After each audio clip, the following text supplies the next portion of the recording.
Oi, gente, a paz do Senhor Jesus. Aqui quem vos fala mais uma vez é o nosso irmão Isaías, né, mais conhecido como Izão, e vamos para mais uma aula sobre o nosso curso da Jornada Doutrinária Pentecostal. Hoje nós estamos na terceira aula, né, graças a Deus, e a gente vai falar sobre as Sagradas Escrituras, já abordando os capítulos, né? Nós iremos estudar o capítulo 1 da nossa declaração, que é capítulo 1 sobre as Escrituras Sagradas. Nós estamos na página de número 15, tá? Então você pega aí seu PDF, pega aí seu livro e vamos estudar a nossa declaração de fé. Pega também sua Bíblia. Nós iremos ler, né, as passagens aqui que estão escritas e vamos meditar mais um pouco nesta declaração de fé que é tão importante para a nossa edificação e profissão, né, para que nós venhamos a professar tudo que está escrito aqui, tudo que está contido nesta declaração, que é o ensinamento bíblico. Mas antes, vamos fazer uma breve oração, pedindo para que Deus nos dê graça, nos dê sabedoria nesse momento e que nós venhamos a ter um momento agradável, de muito ensino, de muito aprendizado, tudo para que o nome do Senhor seja glorificado e que a igreja venha a ser edificada pelo poder da sua palavra. Então vamos orar. Senhor Deus Santo, Deus amado, Deus Todo-Poderoso, nota Filho amado de Jesus Cristo, nós queremos te agradecer, ó Pai, por essa oportunidade de estarmos aqui reunidos para aprender mais da Tua Palavra. Que o Senhor possa falar poderosamente em nossos corações, que o Senhor possa derramar graça e sabedoria para nós, para que nós venhamos a ministrar a Tua Palavra, e que os alunos que forem assistir essas aulas, que o Senhor possa continuar abençoando a vida deles, que o Senhor possa continuar derramando a Tua graça, e que o Senhor possa continuar criando dentro do nosso coração um desejo cada vez maior para te buscar. É que eu te peço, eu te agradeço, no teu filho amado Jesus Cristo. Amém, amém e amém. Então vamos lá então, né, para o capítulo 1 sobre as Sagradas Escrituras, né? Nós entendemos que a Bíblia é a Sagrada Escritura, né? Toda a vontade de Deus está revelada, né, no livro das Sagradas Escrituras, né, no livro da Bíblia, contida, né, todo o cânon que foi elaborado lá no passado, os 66 livros, e esse cânon então contém toda a palavra de Deus, contém toda a palavra de Deus, tudo aquilo que Deus quis que nós conheçamos dele, nós podemos encontrar nas Sagradas Escrituras, que é a Bíblia Sagrada. Então começa assim um texto base da nossa declaração dizendo o seguinte: nossa declaração de fé é esta: cremos, professamos e ensinamos que a Bíblia Sagrada é a palavra de Deus, única revelação escrita de Deus dada pelo Espírito Santo, escrita para a humanidade, e que o Senhor Jesus Cristo chamou as Escrituras Sagradas de a Palavra de Deus. Que os livros da Bíblia foram produzidos sob inspiração divina. Toda escritura é inspirada por Deus, é útil. 2 Timóteo 3,16. Então, a declaração de fé, né, a nossa declaração de fé das Assembleias de Deus, declara isso. Nós cremos, nós professamos e ensinamos que a Bíblia Sagrada é a palavra de Deus, né? Nós sempre podemos recordar aqui que há um grave problema quando a gente declara que a Bíblia, que é a palavra de Deus, contém e não é a palavra de Deus. O problema consiste nisso que, se a Bíblia contém a palavra de Deus, então nem tudo que está escrito nas Sagradas Escrituras é a palavra de Deus. Mas isso está totalmente errado, né? O próprio Senhor Jesus Cristo professou que a Bíblia é a palavra de Deus, né? Todas as Sagradas Escrituras é a palavra de Deus, né? E ele fala lá em Mateus o seguinte: errais por não conhecer as Escrituras e nem o poder de Deus, tá? Então toda a vontade de Deus, a gente erra em saber qual é a vontade de Deus nas nossas vidas, a gente erra dos nossos pecados, dos nossos delitos, das nossas transgressões contra Deus, é porque nós não conhecemos a palavra de Deus. Então, à medida que nós conhecemos mais a palavra de Deus, à medida que nós ensinamos a palavra de Deus uns para com os outros, né, exortando uns aos outros, como o autor de Hebreus nos fala para nós lá no em Hebreus 3, que nós devemos exortar uns aos outros para que não haja entre nós um coração mau e infiel que se aparta da graça de Deus, consiste nisso. Consiste em ensinar o verdadeiro evangelho, consiste em ensinar as verdades bíblicas contidas nesse evangelho, e para que toda a igreja possa ser edificada, para que não haja desviamento, afastamento de membros e tudo mais, e também para que os irmãos não sigam uma falsa doutrina, não sigam um falso ensino. Como é que a gente combate isso? Como é que a gente combate o falso ensino? Como que a gente combate os falsos ensinamentos, as heresias e tudo mais?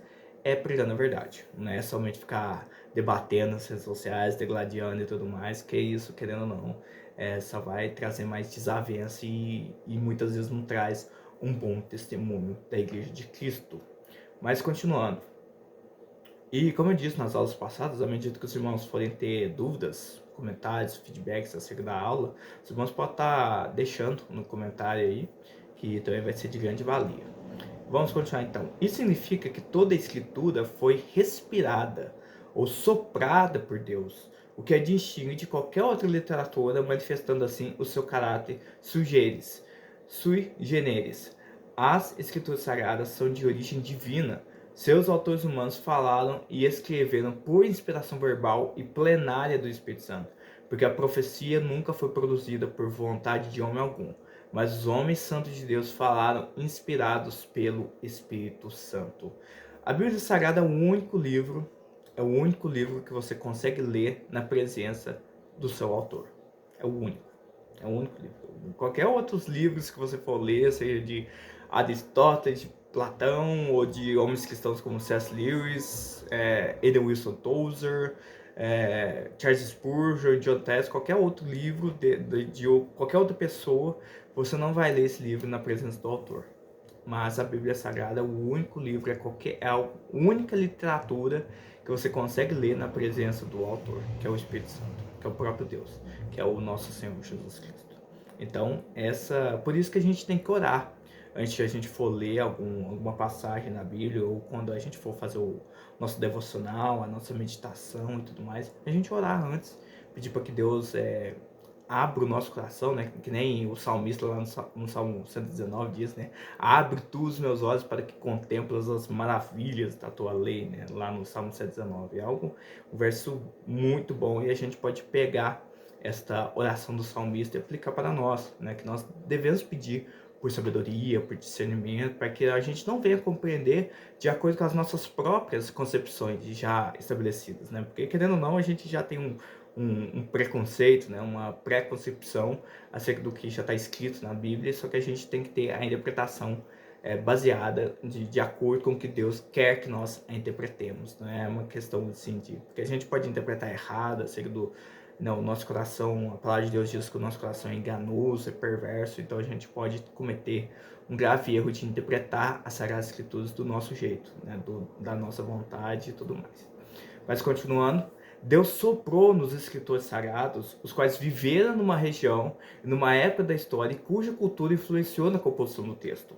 Esses homens não foram usados automaticamente, ou seja, como se fossem robôs, né? Vamos pegar aqui o Isaías e ele, você vai escrever desse jeito aqui. Não, Deus usou a personalidade deles, Deus usou a própria personalidade e o talento deles, né? Como vai falar aqui. Eles foram instrumentos usados por Deus, cada um com sua própria personalidade e talento.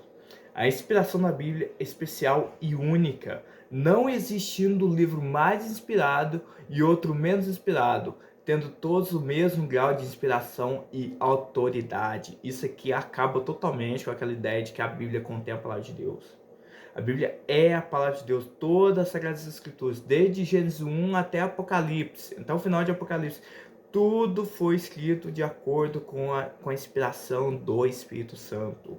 Cada palavra, cada sílaba, cada tio foi escrito ali com a inspiração do Espírito Santo. Então a gente não pode ficar pregando isso, não diz que a Bíblia contém a palavra de Deus. Não, não, não. A Bíblia é a palavra de Deus. Ponto, acabou. A Bíblia é a nossa única regra de fé e prática, continuando aqui. A inerrante, completa e infalível palavra de Deus. E aqui traz uma citação do Salmo 19, verso 7, que diz o seguinte: a lei do Senhor é perfeita. Perfeita. A lei do Senhor é perfeita.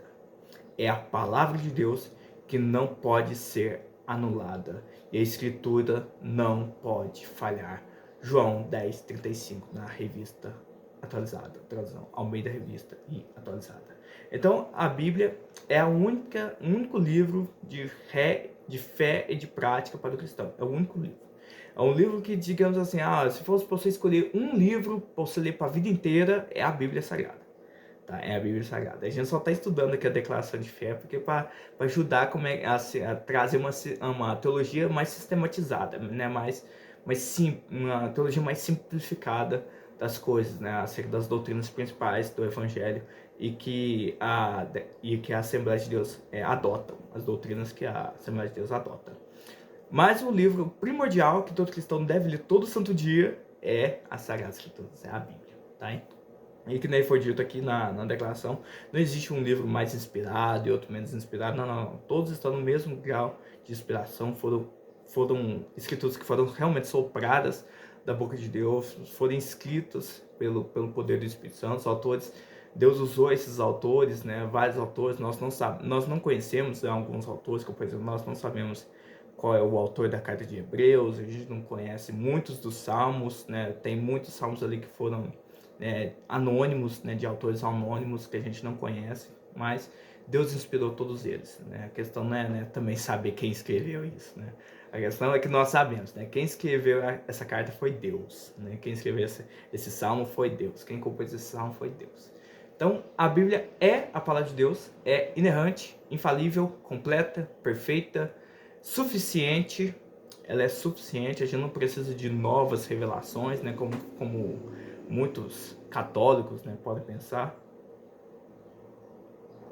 ou até mesmo alguns protestantes, né, alguns evangélicos, como eu já falei um pouquinho mais para trás em outro momento, que a gente não precisa sair correndo atrás de profetas, né? A gente não precisa sair correndo atrás de profecias para saber qual que é a vontade de Deus para minha vida. Não. A Bíblia é suficiente. A Bíblia é suficiente. Então vamos para o tópico 1, acerca da estrutura da Bíblia, né? A estrutura da palavra de Deus. Depois a gente vai estudar sobre a classificação, o propósito, por que a Bíblia foi escrita. Depois o poder da palavra de Deus. A gente vai estudar também acerca dos livros apócrifos e pseudepígrafos e a mensagem principal da Bíblia Sagrada. Então vamos lá para a estrutura deste livro sagrado.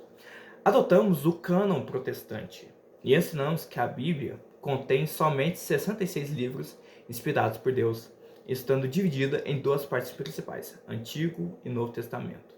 Ambos escritos por ordem de Deus no período de 1600 anos aproximadamente e por cerca de 40 homens de estratigrafias distintas, ou seja, localidades, culturas, posições diferentes, os quais escreveram em lugares e épocas diferentes, como Moisés. Diz mais o Senhor a Moisés: escreve essas palavras, porque conforme o teor dessas palavras, tenho feito concerto contigo e com Israel. Êxodo 34, verso 17. Jeremias, cerca de 800 anos depois, diz o seguinte: Deus, através do profeta Jeremias, veio esta palavra do Senhor a Jeremias, dizendo: toma o rolo de um livro e escreve nele todas as palavras que te tenho falado sobre Israel e sobre Judá e sobre todas as nações, desde o dia em que eu te falei a ti, desde o dia de Josias, o rei Josias, até hoje. Jeremias 36, versículos 1 e 2. O apóstolo João, no final do primeiro século da era cristã, diz também através do apóstolo João, e diz-me: escreve, porque essas palavras são verdadeiras e fiéis. Apocalipse 21, versículo 5. Entretanto, a pluralidade de escritores de diferentes lugares e épocas em que foi escrito não comprometeram a sua singular homogeneidade, pois se trata do pensamento de um único autor, que é Deus. E, gente, está tudo em conjunção. É incrível, não existe um livro mais perfeito, um livro tão perfeito como a Bíblia. Não existe. Porque você pode ler de Gênesis até Apocalipse, tudo vai fazer sentido. Tudo vai fazer sentido. É cada um citando o outro ali, um fazendo menção do outro ali, tá tudo relacionado. Todo o assunto ali tá relacionado. E qual que é esse assunto? É o próprio Deus. É falar acerca de Cristo, do Evangelho, da vontade de Deus e tudo mais. Então, Deus usou mais de 40 autores, né, por cerca de mais de 40 homens de Deus, né, que Deus utilizou esses homens para que foram inspirados pelo Espírito Santo a estar redigindo, então, todo o texto bíblico, né, todo o texto das Sagradas Escrituras. Né, usou os profetas, usou reis, como o rei Davi, usou os apóstolos, os discípulos. Então, Deus usou esses homens de acordo com a sua vontade. Né, e hoje nós temos esse grandioso livro, que é a Sagrada de Deus, que é a Sagrada Bíblia. Né, a Bíblia Sagrada que por muito tempo foi alvo, né, e até hoje, querendo ou não, está sendo alvo de muitos ataques. Né? Se lá no passado teve esse ataque, imagina nos dias de hoje. Né, o ataque ferrenho que é feito a essas Sagradas Escrituras, porque contém a verdade sagrada, contém a vontade de Deus. Então a gente vai olhar agora para a classificação, né, como é que foram divididos os livros, né, a organização dos 66 livros. Então vamos para essa parte, classificação. O Antigo Testamento contém 39 livros produzidos antes de Cristo e está dividido em 4 partes, pela seguinte ordem. A lei, né, ou famoso Pentateuco, né, Pentateuco, 5 livros de Moisés. A lei, que é Gênesis, Êxodo, Levítico, Números, Deuteronômio, esses 5 livros. Depois vem os livros históricos, que é o Josué, Juízes, Ruth, primeiro e segundo livro de Samuel, primeiro e segundo livro de Reis, primeiro e segundo livro de Crônicas, Esdras, Neemias e Esther. Aí depois entra os livros poéticos, Jó, Salmos, Provérbios, Eclesiastes e Cantares de Salomão, 5 poéticos. Depois vem os proféticos, né, os livros onde contém maior número de profecias, né, que é acerca do futuro, ou então até mesmo acerca do momento que eles estavam vivendo, que é o livro de Isaías, Jeremias, Lamentações, Ezequiel, é a maior ordem. Isaías, Jeremias, Lamentações, Ezequiel, Daniel, Oséias, Joel, Amós, Obadias, Jonas, Miqueias, Naum, Abacuque, Sofonias, Ageu, Zacarias e Malaquias. Aí depois entra o Novo Testamento, que contém 27 livros, e que foram produzidos depois da morte e ressurreição do nosso Senhor Jesus Cristo. E está dividido em 4 partes.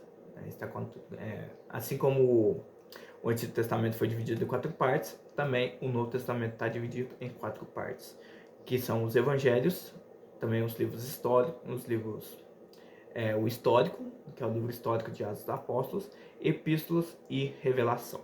Então, os Evangelhos nós temos do Mateus, Marcos, Lucas e João. Livro histórico, o livro de Atos dos Apóstolos, é o único livro histórico do Novo Testamento.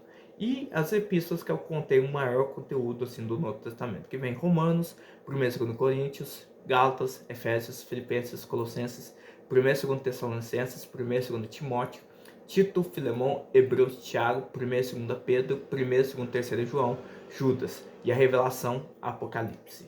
Esses livros são autorizados, chamados de canônicos. Mas Isaías, e o livro de sabedoria? O livro de Eclesiástico? O livro de Judite, Ruth, né? Tobias? E esses livros? Como é que fica? Esses são os famosos livros apócrifos. A gente vai estudar isso já nos próximos pontos aqui. São livros apócrifos. E também tem uns livros pseudoepígrafos do Novo Testamento, como o Evangelho de Tomé, outras coisas aí, né? A Carta de Clemente e outros livros, assim, outras cartas, outros evangelhos que falam, né? Tem o Evangelho de Pedro também. Então, nós temos esses pseudoepígrafos que não fizeram parte do cânon protestante que foi feito lá na Reforma Protestante. Né? Um fato aqui, um adendo, que Martinho Lutero, ele primeiramente desconsiderou a epístola de Tiago, porque Tiago dizia, digamos assim, dá para entender que Tiago estava dizendo ali que a salvação é feita por obras, né? Você consegue ganhar a salvação mediante as suas obras, né? Principalmente aquele texto de Tiago 2, do 14 ao 26. Só que aí Lutero, estudando um pouquinho mais acerca, entendeu que não era bem assim, né? Que Tiago e Paulo não estavam se contradizendo. Então, a primeira mão, apesar de que houve essa retirada da epístola de Tiago, eles reformularam então esse cânon e trouxe de volta a epístola de Tiago, né? Que foi realmente, e querendo ou não, é o livro de Provérbios praticamente do Novo Testamento. Então vamos continuar. Agora a gente vai olhar para o propósito. Por que as Sagradas Escrituras foram compiladas? Por que Deus quis deixar um livro para nós? Vamos olhar então para o ponto 3, propósitos. São dois os propósitos das Sagradas Escrituras, das Escrituras Sagradas. Revelar o próprio Deus e expressar a sua vontade à humanidade. Então, se você perguntar, por que Deus escreveu a Bíblia? Primeiro, para revelar Ele mesmo, para Ele mesmo se revelar para a humanidade e expressar qual que é a sua vontade para toda a humanidade. Né? Foi por causa desses dois motivos. Revelar a sua glória, majestade e poder, e expressar qual que é a sua vontade para todos os seres humanos, de todos os tempos, de todas as épocas, de todas as culturas, de todos os jeitos e modos e tudo mais. Foi por causa disso, foi por causa desses dois propósitos. Pelo primeiro, dentre outras formas de revelação, Deus graciosamente revelou a si mesmo pela sua palavra. Deus graciosamente, Ele quis. Deus era obrigado a se revelar? Nenhuma. Ele é Senhor. Deus não precisa se revelar para nós, não. Engana-se o homem que acha que, Deus foi obrigado a se revelar para todo mundo. Não, a gente tem que entender que Ele é Senhor. Ele é Senhor, Ele é Deus, Ele é Rei do Criador do universo, dos céus, da terra e tudo que neles há. Deus não tinha obrigação nenhuma de se revelar para nós. Não tinha obrigação nenhuma.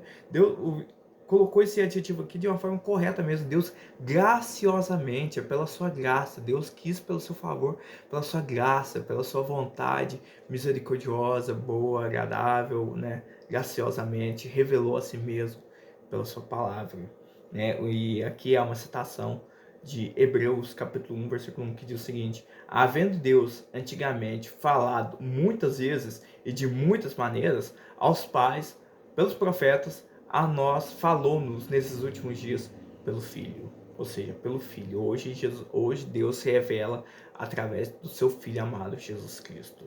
Né? Por isso que tudo hoje, tudo que foi escrito nas Sagradas Escrituras aponta para o Filho amado de Deus, porque é através do Filho é que nós podemos ver o Pai. É somente através do Filho que a gente consegue ver o Pai. A gente pode chegar a Deus como o Pai.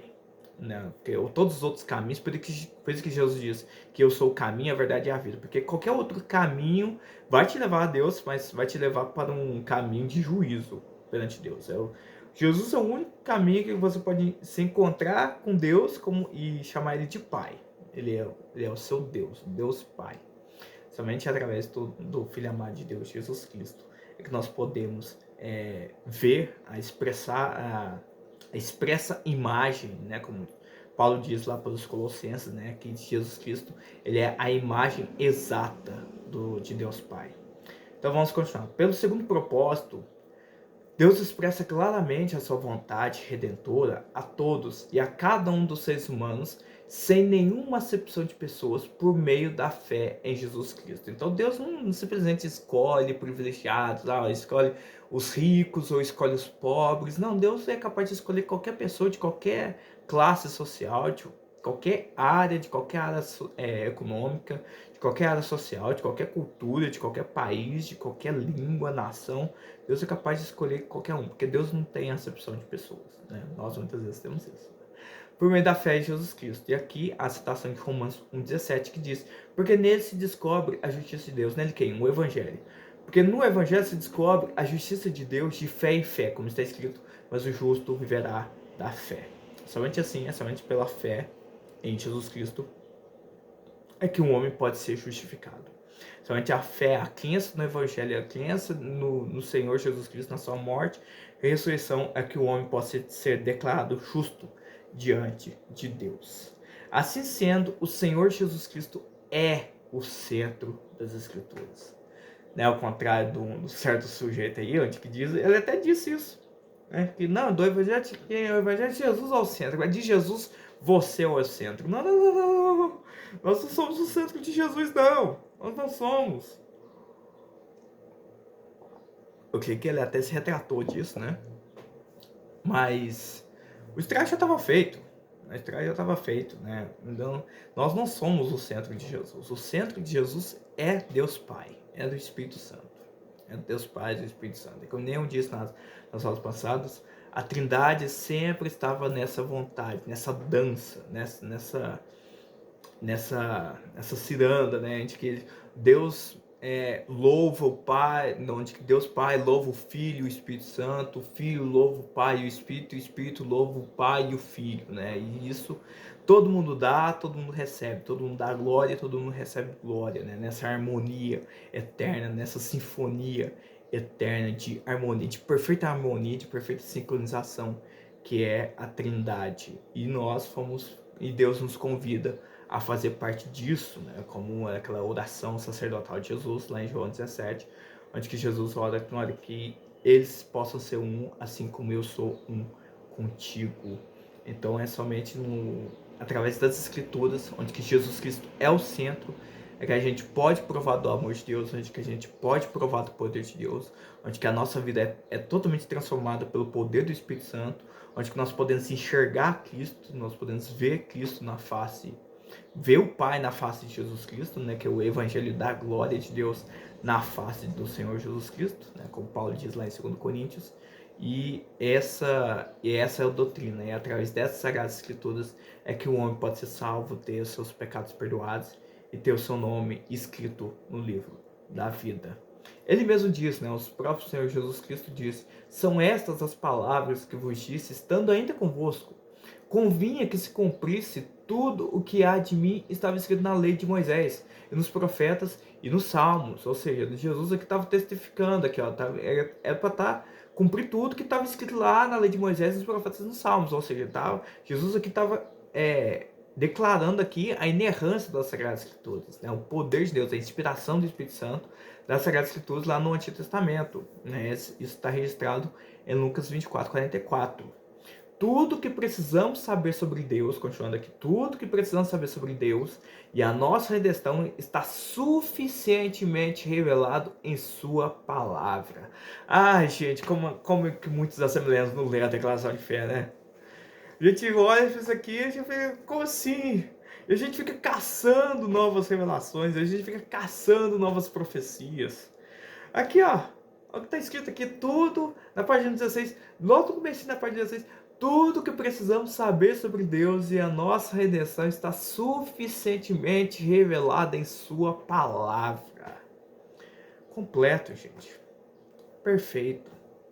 Suficiente. A gente não precisa de novas revelações. A gente tem que parar de ficar correndo atrás de profetas, gente. Sabe? Tem que parar com isso. É porque a gente não lê. Porque a gente não estuda. Porque é um sujeito que realmente estuda a palavra de Deus, que realmente estuda, por exemplo, a declaração de fé das Assembleias de Deus, ou estuda livros de outros cristãos e tudo mais, para aprender, para ter conhecimento das coisas. Ah, não sai atrás corrente de profeta. Não fica sair correndo atrás de profeta, não fica, gente. Não fica. Sabe? Ele se contenta, ele quer buscar na fonte. Sabe? Ele não precisa de um mediador para coisar e tudo. Não, o único mediador dele é o Senhor Jesus Cristo. É o único mediador, ele não precisa de outro ser humano para ficar, né, qual que é a vontade de Deus para minha vida e tudo mais. Não precisa disso. Não precisa. Ela é o manual de Deus para toda a humanidade. E suas instruções visam também a felicidade humana e o bem-estar espiritual e social de todos os seres humanos. É um erro quando a gente fala que Deus não está preocupado com a sua felicidade. Por que é um erro? Deus quer que a gente seja feliz. Só que o problema é aonde que nós estamos buscando essa felicidade. Nós estamos buscando essa felicidade nas coisas deste mundo. Seja num relacionamento, seja no emprego, ou na casa dos sonhos, ou no emprego dos sonhos, ou em determinada área, né, na carreira profissional. A gente está buscando a nossa paz nisso? A gente está buscando a nossa esperança nisso? Ou será que a nossa alegria está somente em Deus apenas? Por que nós devemos fazer isso? Por que nós devemos ter essa reflexão? Porque Deus quer que nós sejamos felizes, mas Deus quer que nós sejamos felizes nele, alegres nele, contentes nele, esperançosos nele, cheios de paz nele, e não nas coisas deste mundo. Porque tudo nesse mundo aqui é passageiro. E o autor dos Hebreus é bem claro e específico. Não temos aqui cidade permanente, mas buscamos a futura. Então, onde está a sua esperança? Onde está a sua alegria? Está em Deus? E Deus quer o nosso bem-estar. Ele quer o nosso bem-estar espiritual e social de todos os seres humanos. É o que Deus quer de todo mundo. Deus quer que a nossa alegria esteja nele. Deus quer que nós tenhamos um bem-estar espiritual. Deus quer que a nossa alma esteja satisfeita nele e não nas coisas deste mundo. Então, vamos continuar. De novo, dúvidas, perguntas e algo do tipo. Os irmãos têm total liberdade, tá? Pode colocar nos comentários e tudo mais que a gente vai estar respondendo. Então, vamos continuar. Vamos para o ponto 4, o poder da palavra de Deus. A Bíblia revela o seu poder de forma clara e inconfundível. Forma clara e inconfundível. E é incrível como que tem gente que consegue distorcer a palavra de Deus para os seus próprios fins. É incrível. Eu não sei como, mas tem. Ela emprega uma metáfora para mostrar esse poder quando chama a si mesmo de espada do Espírito, que é a palavra de Deus, ao que Paulo usa essa metáfora lá em Efésios 6:17. O seu poder é capaz de destruir as fortalezas de Satanás, né? 2 Coríntios fala sobre isso. Como também pode penetrar no mais íntimo do ser humano, Hebreus capítulo 4. O próprio Senhor Jesus Cristo derrotou Satanás usando o poder das Sagradas Escrituras, quando foi tentado por este no deserto. Quem lembra dessa passagem? Onde que Jesus ele só citou a Bíblia. Para afugentar Satanás, ele só citou a Bíblia. Só citou Deuteronômio. Sabe? E você vê, isso aqui mostra para nós a inerrância e o poder e a eficácia da palavra de Deus. Jesus não somente morreu por nós naquela cruz, ele deixou para nós o exemplo. Se Jesus conseguiu vencer Satanás no deserto com base nas Sagradas Escrituras, nós podemos ter certeza que a gente vai conseguir vencer as tentações também com a mesma palavra. É o mesmo Deus, é a mesma Bíblia, são as mesmas palavras, gente. São as mesmas palavras, nós servimos o mesmo Deus. Tá? O Deus lá do período de Jesus, de Paulo, dos apóstolos, é o mesmo Deus que nós servimos aqui hoje em pleno 2024. É o mesmo Deus, não mudou. Ele continua sendo o mesmo. Jesus Cristo é o mesmo ontem, hoje e eternamente. Diz o autor dos Hebreus, não é? Então, nós podemos confiar no poder das Sagradas Escrituras para vencer os pecados, para vencer as tentações e sermos libertos dos grilhões da nossa mazela, dos grilhões do pecado, que tanto perturba a nossa alma e o nosso coração. A gente pode confiar nisso.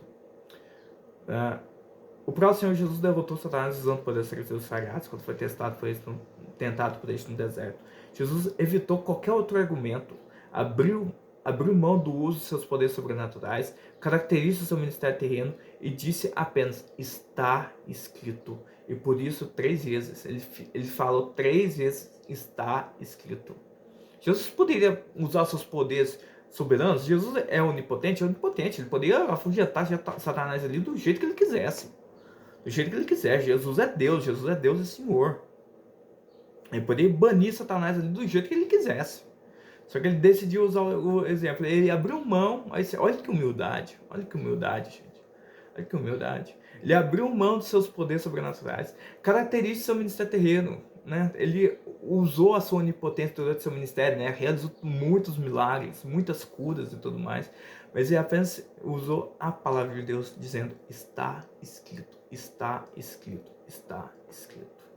Citou a lei de Moisés, o livro de Deuteronômio, e ele citou esse livro 3 vezes.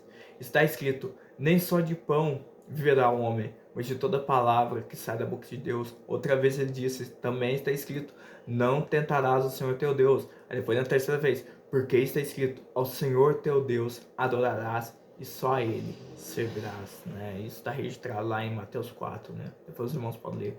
Mateus 4:4, depois Mateus 4:7 e Mateus 4:10. E agora aqui a gente vai entrar no campo, né, dos livros apócrifos e pseudepígrafos. Né? Finalmente a gente vai olhar para isso. Então, o que a declaração de fé nos fala assim, dos livros apócrifos e dos pseudepígrafos? Diz o seguinte, não reconhecemos a autoridade espiritual dos livros apócrifos, nem dos pseudepígrafos, não reconhecemos a autoridade deles, chamados pelos católicos romanos, respectivamente de deuterocanônicos e apócrifos. O Senhor Jesus fez menção das escrituras sagradas dos seus dias, a Bíblia tripartida dos judeus, lei, profetas e escritos, e nelas não constam esses livros. Ou seja, se você for olhar na Bíblia lá dos judeus, não tem esses livros.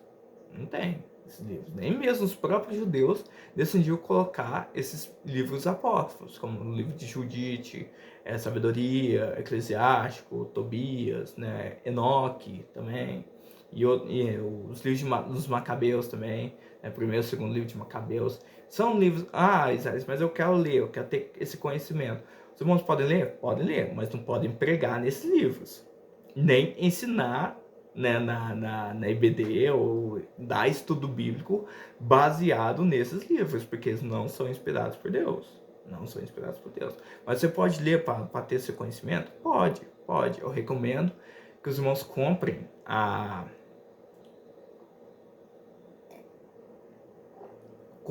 Bíblia de Jerusalém, tá? A Bíblia de Jerusalém, que é uma tradução muito boa também. Então, caso vocês quiserem ter uma tradução mais fiel ao original, é uma ótima tradução também. E nessa Bíblia de Jerusalém contém os livros apócrifos que os irmãos podem estar lendo, né? Podem estar estudando e meditando sobre, né? E, de novo, você não vai pregar nesses livros, né? Livro de Judite, Sabedoria, Eclesiástica, mas pode ter o conhecimento, tá? E é muito bom.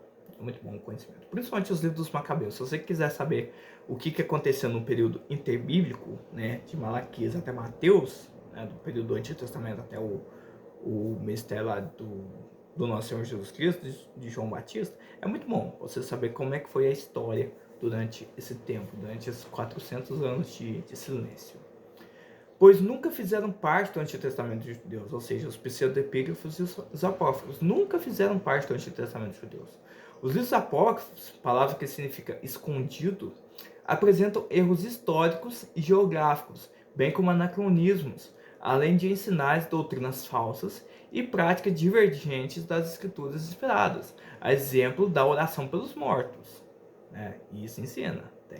Tem lá no livro nos livros apócrifos isso, a oração pelos mortos. Né? Foi lá também que já a doutrina do purgatório e tudo mais, foi tudo com base nesse livro. Os pseudepígrafos, palavra que significa falso escrito, foram produzidos por autores anônimos e espúrios que atribuíram indevidamente sua autoria a profetas e apóstolos. Então, né, os pseudepígrafos foram falsos escritos que, quando foram ali verificar a autoria deles, dizendo, isso aqui não pode ter sido escrito pelos profetas e pelos apóstolos. Isso aqui vai totalmente contra o que eles ensinaram nas Sagradas Escrituras. Então a gente pode retirar isso aqui. Mas, de novo, né, não é proibido você ler esses livros, né? Você lê só... A questão é você pregar e ensinar nesses livros, tá? Não são livros inspirados por Deus. Só que a Igreja Católica até hoje tem esses livros. Se você for pegar uma Bíblia católica, vai ter os livros apócrifos e pode ter certeza que vai ter os pseudepígrafos lá também. Tá? São inspirados por Deus? Não são. A Bíblia Católica quis colocar isso, né? Isso eu estou falando dos católicos romanos, né? Os seguidores da ICAR, né?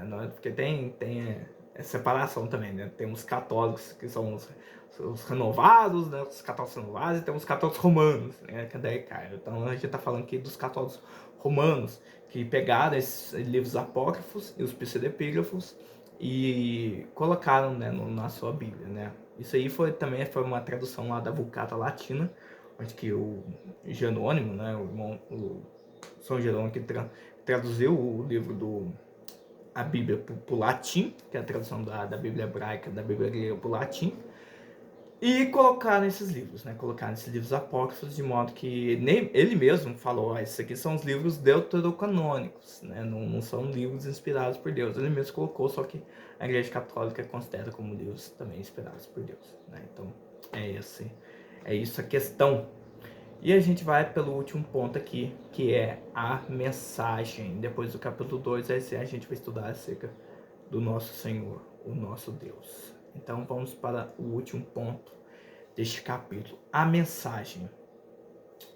A Bíblia é, portanto, a mensagem clara, objetiva, entendível, completa e amorosa de Deus, cujo alvo principal é pela persuasão do Espírito Santo, levar-nos à redenção em Jesus Cristo.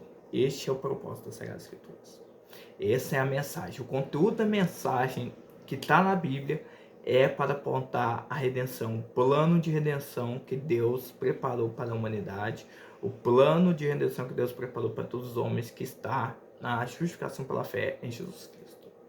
Não, nós a interpretamos sobre a orientação do Espírito Santo, observando as regras gramaticais e o contexto histórico e literário. Ah, gente, como tem gente que não observa isso aqui. Não observa a regra gramatical, não observa o contexto histórico, nem o contexto literário. E elabora qualquer tipo de sermão que não tem nada a ver, não tem nexo, não tem pé nem cabeça, porque não observa uma regra simples da hermenêutica. Contexto, contexto e contexto. Tem que ter contexto, contexto, contexto. E um monte de gente não olha para isso. E a gente vê isso, um monte de heresias no nosso meio, infelizmente. A Bíblia fornece-nos ainda o conhecimento essencial e indispensável à nossa comunhão com o Pai Celeste e com o nosso próximo. Assim sendo, não necessitamos de uma nova revelação extraordinária ou pretensamente canônica para a nossa salvação e o nosso crescimento espiritual. O próprio Deus ordena isso. O próprio Deus ordena que conservemos íntegra a sua palavra. Deuteronômio 4:2 diz o seguinte: nada acrescentareis à palavra que vos mando, nem diminuireis dela, para que guardeis os mandamentos do Senhor, vosso Deus, que eu vos mando. Depois o livro de Provérbios também vai fazer a mesma citação. E depois o livro de Apocalipse também vai falar a mesma coisa. O livro de Provérbios reafirma a inteireza e a pureza da Bíblia Sagrada. Toda a palavra de Deus é pura. Escudo é para os que confiam nele. Nada acrescenteis às suas palavras, para que não te repreenda e sejais achado mentiroso.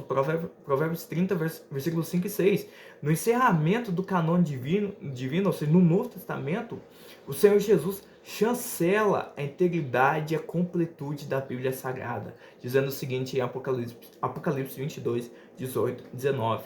Porque eu testifico a todo aquele que ouvir as palavras da profecia deste livro, que se alguém lhes acrescentar alguma coisa, Deus fará vir sobre ele as pragas que estão escritas neste livro. E se alguém tirar quaisquer palavras do livro dessa profecia, Deus tirará a sua parte da árvore da vida e da cidade santa que estão escritas neste livro. Acho que deu ruim para os liberais, hein? Para os teólogos liberais que não acreditam na inerrância da palavra de Deus, para aqueles que pregam que a Bíblia contém a palavra de Deus e não é a palavra de Deus. Acho que deu ruim. Deus tirará a sua parte da árvore da vida. Isso vai para aqueles que pregam que a Bíblia tem que ser atualizada. Não, esses versículos não são para hoje. Isso foi para aquele tempo. Nós precisamos de uma nova Bíblia. Nós precisamos de uma Bíblia atualizada. Deus vai tirar a sua parte da árvore da vida e da cidade santa que estão escritos neste livro. Quem está dizendo isso é o próprio Senhor Jesus Cristo. Nada acrescenteis. Tudo que está escrito aqui, tudo que está escrito na palavra de Deus é suficiente, meu querido irmão. É suficiente.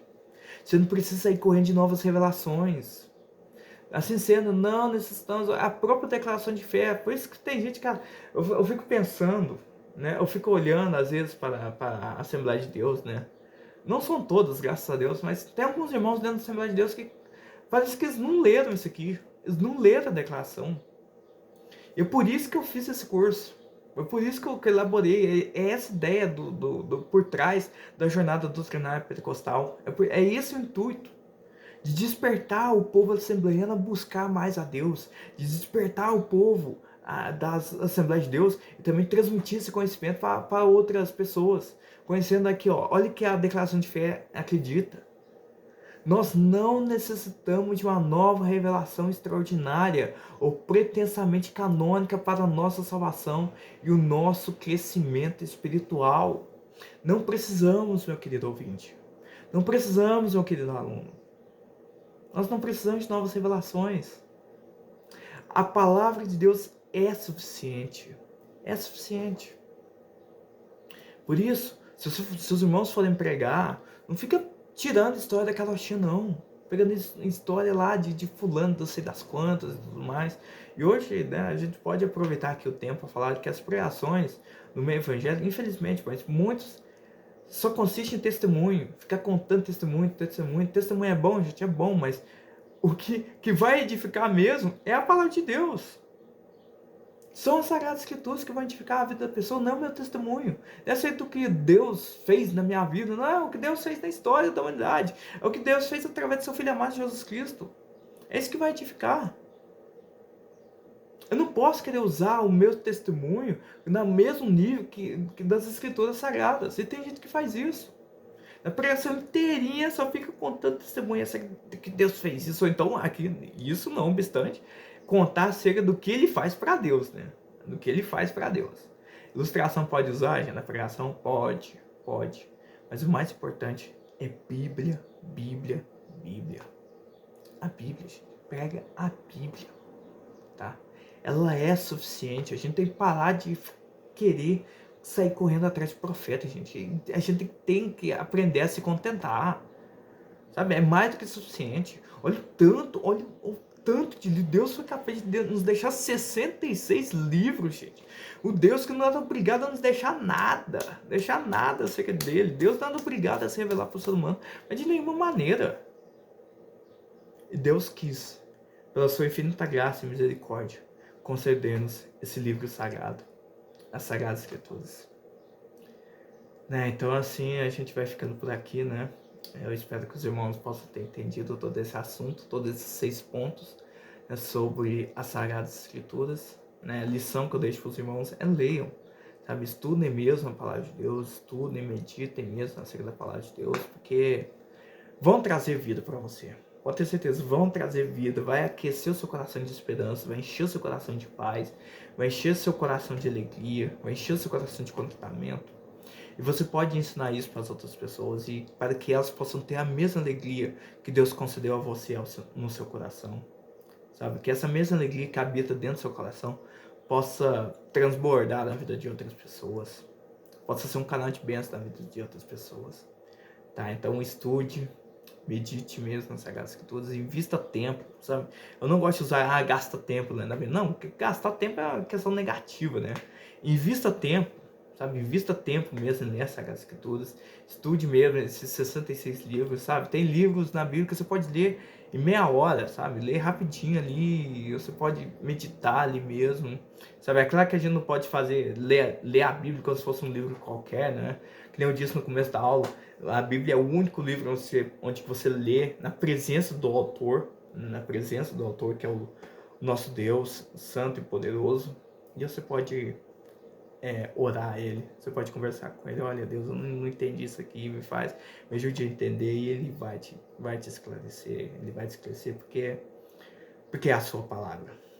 Deus tem compromisso com a sua palavra, não é com a minha palavra, não é com a palavra de homem nenhum. Deus tem compromisso com a sua palavra revelada nas Sagradas Escrituras, e que Deus, pela sua infinita graça e misericórdia, decidiu concedê-las a nós, né? E na nossa língua ainda, né? Nós devemos orar, então, qual é a aplicação prática de todos eles? Nós devemos orar por aqueles países que não têm uma Bíblia no seu idioma.